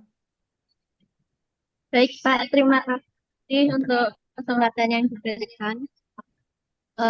Pertanyaan saya, bagaimana dunia pendidikan dapat memanfaatkan bahasa dan sastra sebagai sarana diplomasi budaya di antara negara-negara yang memiliki perbedaan nilai dan sistem sosial?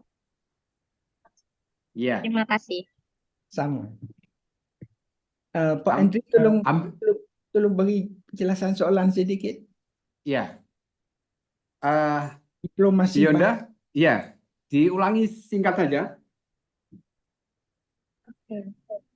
Bagaimana memanfaatkan bahasa dan sastra Indonesia sebagai sarana diplomasi budaya di antara yang iya, memiliki terkait dengan perbedaan diplomasi negara. Bagaimana memanfaatkan bahasa khususnya bahasa Indonesia ini Pak Muin. Pak Zaini. Oke, saya jawab dalam konteks sejarah sedikit ya. Kita sudah tahu bahasa, saya sebut bahasa Melayu ya. Sebab zaman itu tidak ada bahasa Indonesia. Tapi Melayu itu, adakah Jawa daripada rumpun yang sama?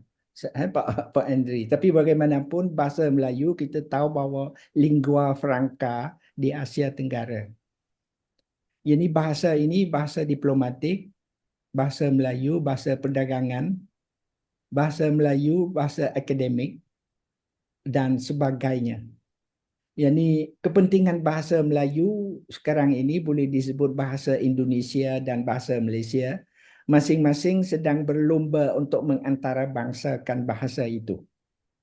Dan tapi yang hasilnya saya lihat secara pribadi ya, bukan nak menjatuh atau menaikkan sesuatu.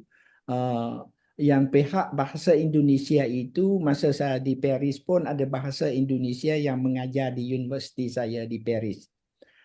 Saya tidak dapat belajar bahasa Indonesia masa itu sebab kerana saya anggap sudah tahu bahasa Malaysia, yakni sama, tapi anggapan itu salah. Yani saya ambil jurusan bahasa Siam, bahasa Thailand masa saya di universiti di Perancis itu. Yani bahasa adalah jambatan. Dalam konteks kita ini, bahasa Melayu adalah bahasa yang membina jambatan di antara kaum. Yang saya sebut sini, yang saya memilih bahasa Melayu sebagai bahasa pengantar untuk murid atau pelajar kita di Sepama itu kerana memikirkan tentang hubungan, jalinan dan di antara kelompok-kelompok yang sebahasa. Cuba bayangkan kita ada teman 300 juta yang boleh berbahasa sama dengan kita. Untung rugi. Ini bukan dipikir dari segi nilai keuangan saja. Yang di segi nilai spiritual dan sebagainya, intelektual dan sebagainya. Saya dah sebut juga masa saya penyampaikan tadi itu, dari bahasa itu kita boleh membaca dan memahami apa yang ditulis dalam buku saudara kita di Indonesia, di Malaysia dan sebagainya. Yani apabila kita dah tahu bahasa itu, yani kalau kita di segi gunalah istilah untung itu lebih besar.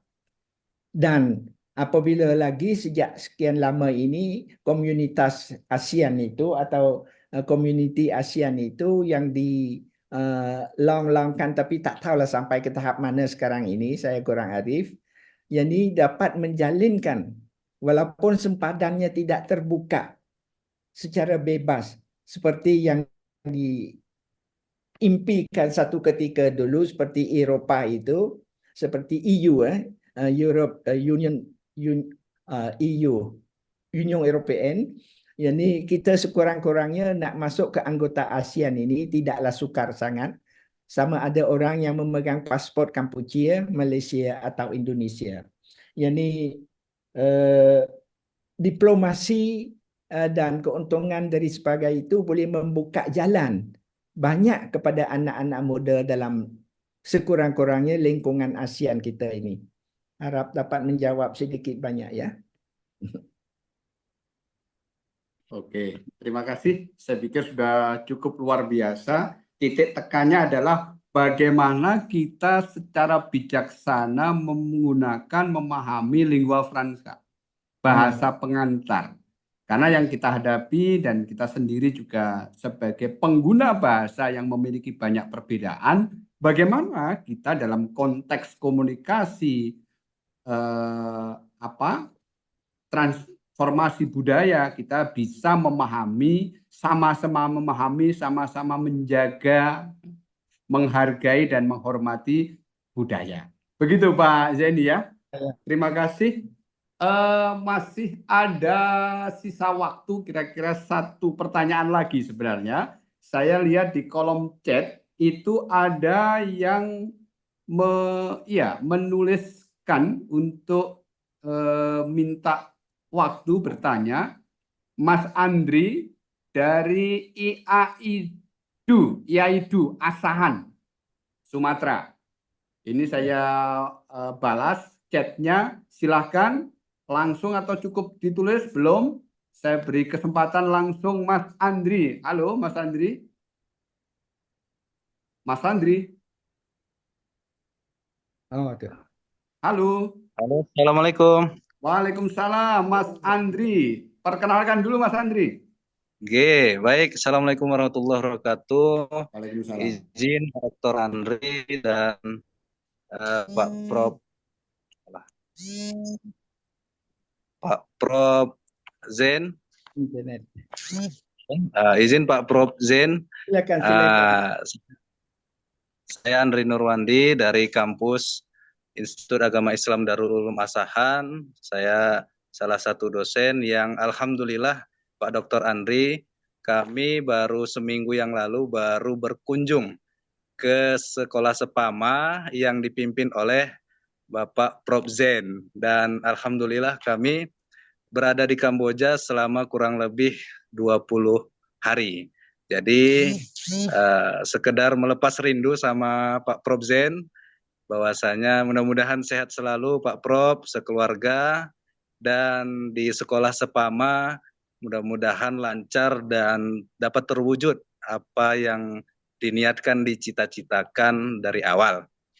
Baik, sebetulnya melepas rindu karena setiap kegiatan Pak Prof. Zen saya selalu ikuti dan saya juga terinspirasi oleh Pak Prof, ya, termasuk saya dan anak-anak KKN ketika berada di Sepama begitu banyak belajar berkaitan dengan bahasa Khmer yang lucunya kalau bisa dibilang kami belajar bahasa Khmer sampai di sana kami mendengar bahasa Cham. Jadi kami belajar lagi bahasa Cham dengan menyesuaikan di masyarakat.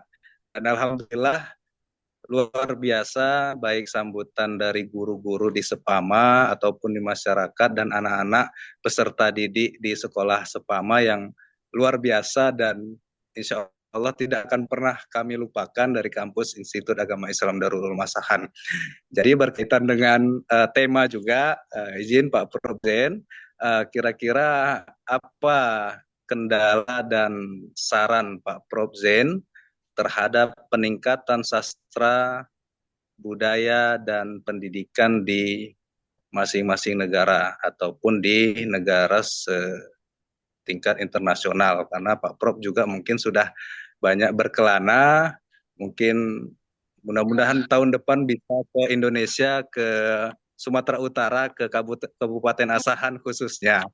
Izin Pak Dr. Andri, terima kasih atas waktunya. Mudah-mudahan bisa mengikuti jejak Pak Dr. Andri dan Pak Budi dalam menempuh kuliah S3. Terima kasih. Assalamualaikum warahmatullahi wabarakatuh. Waalaikumsalam warahmatullahi wabarakatuh. Luar biasa. Asahan merdeka.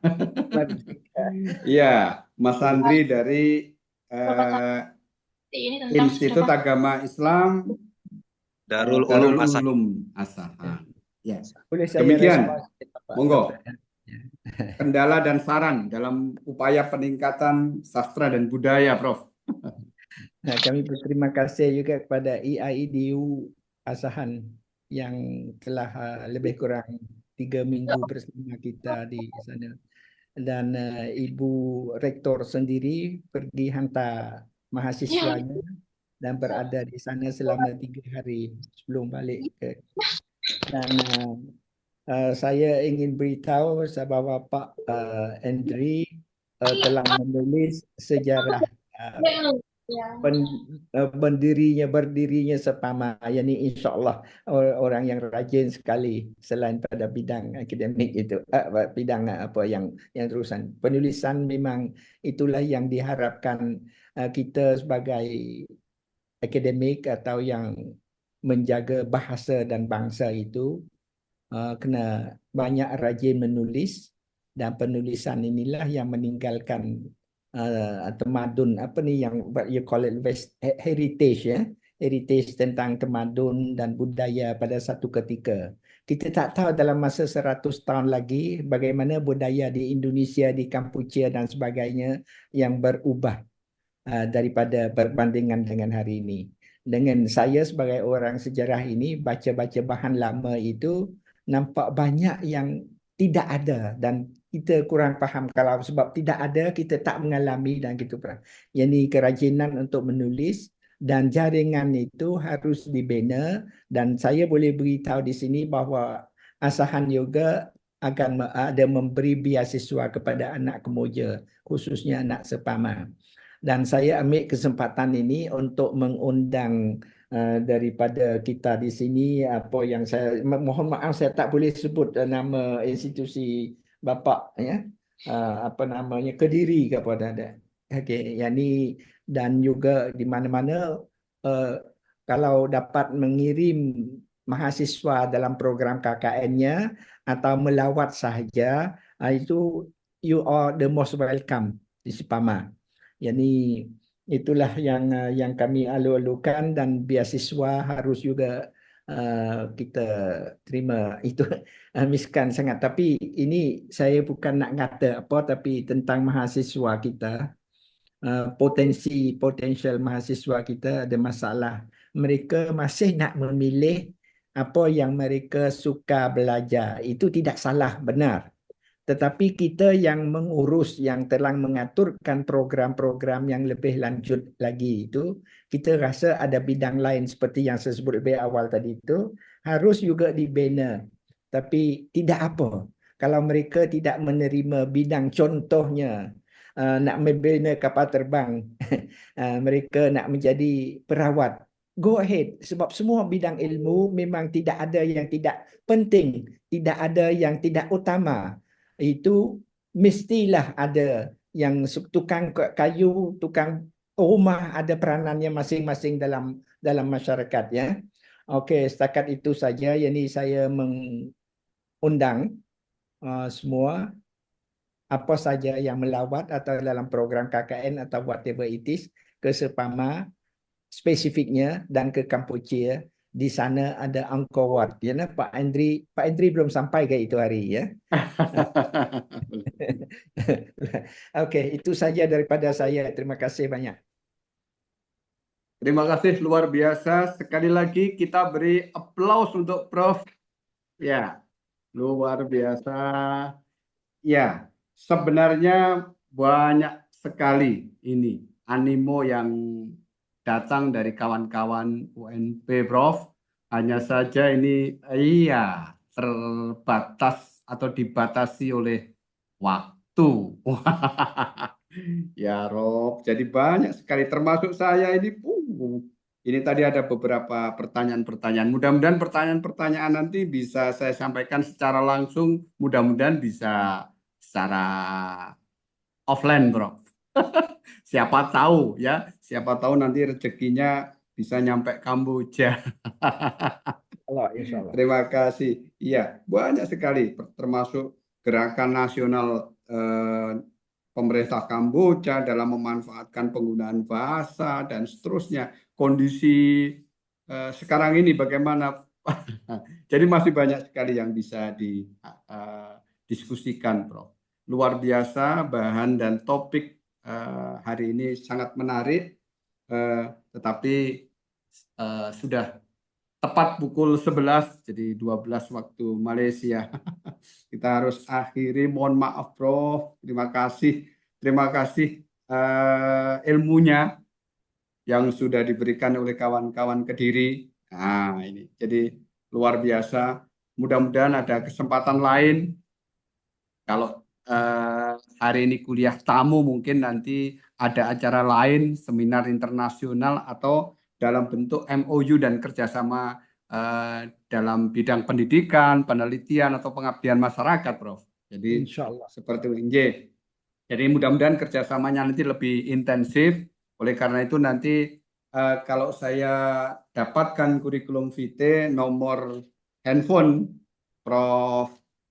Zain Musa sudah ada di situ. Ya, kalau tidak salah 4 angka terakhir 5185 ya, Prof. Betul ya, betul. Oh ya, nanti kita bisa kontak, Ya.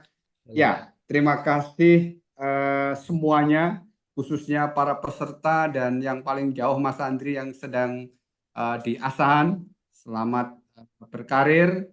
kawan-kawan dari Prodi, Mbak Marista yang pewara hari ini juga sebenarnya mau bertanya, hanya saja karena yang pegang PBSI UNP Kediri BIPA-nya Mbak Marista ini, Prof.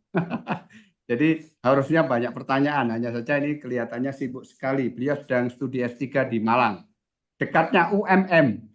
Oh iya ke. Iya, sebelah timurnya UMM di Universitas Negeri Oke. Malang. Iya, Oke. jadi begitu. Khusus Prof. Zain Musa, doa kami dari Kediri, mudah-mudahan Prof tetap sehat, semangat, terus berbagi ilmu di berbagai daerah. Oleh karena itu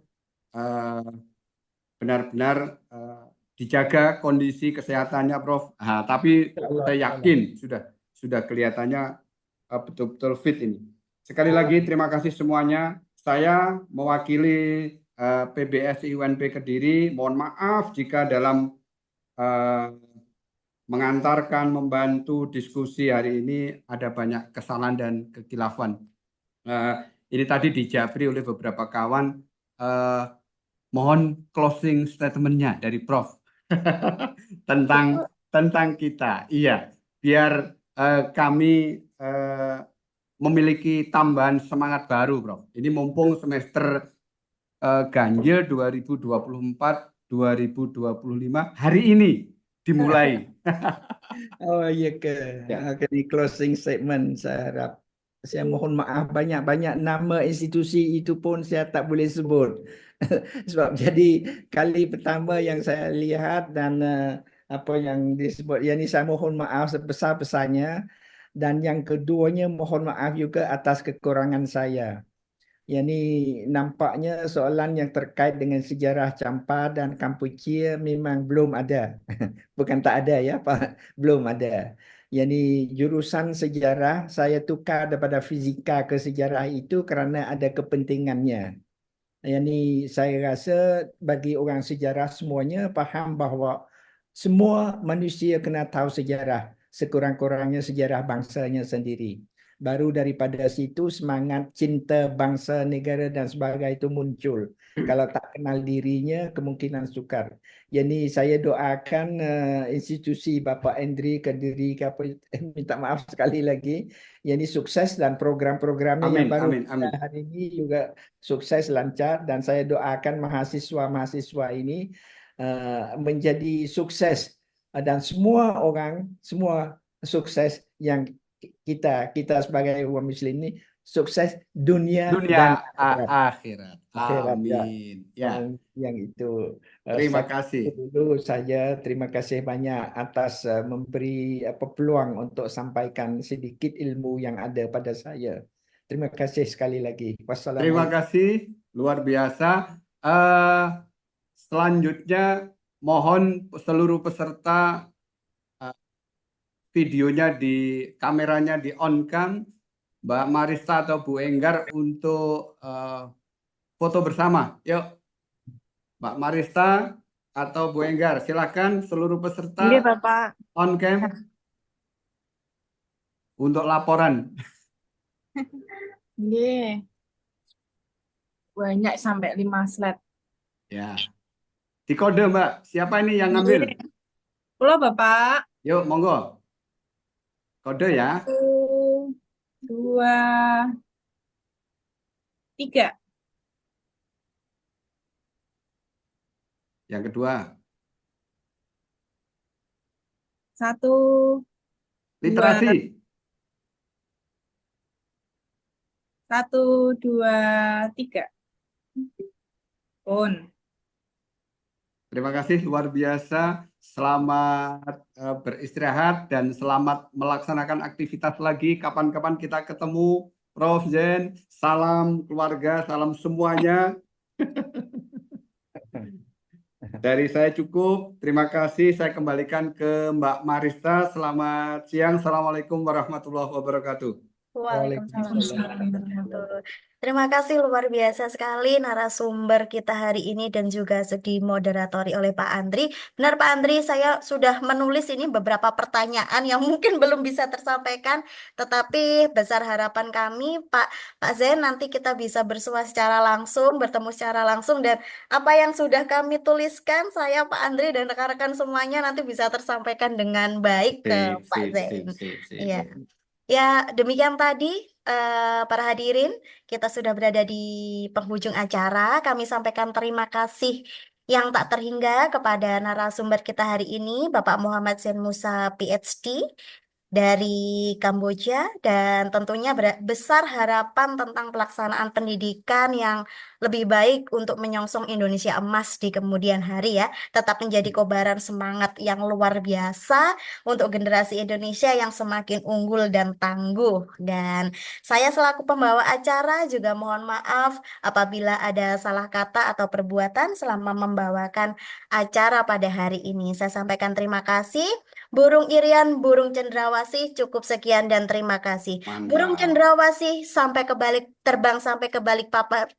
Sampai jumpa di kuliah tamu mendatang. Terima kasih. Mantap. Wassalamualaikum warahmatullahi wabarakatuh. Waalaikumsalam. Jos Gandos. Mohon izinnya